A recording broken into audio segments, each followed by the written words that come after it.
কোরআন হাদিস বাসায় পড়বা, নিজে একা একাই মুস্তাহিদ হয়ে যাবা। অনেক দিনী ভাইকে দেখছি আমি, যুবক ইয়াং, তার আগে বিপদগামী ছিলেন, হেদায়েত হয়ে ইসলামের দিকে এসেছেন, এখন প্রথমেই সহিহ বুখারী টান দিয়ে পড়াশোনা করেন। কে বললো আপনাকে প্রথমে সহিহ বুখারী পড়তে? আপনি কি এক লাভ দিয়ে এই মেডিকেল সায়েন্সের বই পড়তে যাবেন? এত কঠিন কঠিন বই আগে কেন? এই বইগুলো পড়তে ওলামায়ে কেরামের 15-20 বছর সময় লাগে। 15-20 বছর সময় লাগে। 15 বছর বেশি বলে ফেলছে মনে হয়। আমাদের মতো হলে 20 বছর লাগে। কঠিন বই আগে না, আগে সহজ বইগুলো পড়তে হতো। তো ভাবখানা তখন দেখা যায় এমন, কয়েকটা হাদিসের কিতাব পড়ে, কোরআনের কিছু অনুবাদ করে, আলেম ওলামার আর দরকার নাই, কোনো মাযহাবেরও দরকার নাই, আমি নিজে একাই মুস্তাহিদ।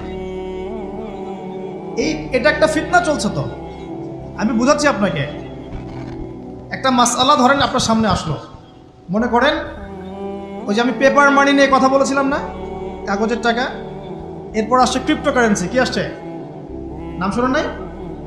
ইলেকট্রনিক মানি তো চলে আসছে, যে ইলেকট্রনিক মানি দিয়ে আপনারা লেনদেন করছেন না, এরপরে আসবে ক্রিপ্টোকারেন্সি। ক্রিপ্টোকারেন্সি মানে বিটকয়েন। এগুলো ভবিষ্যৎবাণী না, কিন্তু কিছু মানুষ মনে করে এগুলো ভবিষ্যৎবাণী। এগুলো ভবিষ্যৎবাণী না, এগুলো বর্তমান। অলরেডি পৃথিবীর কিছু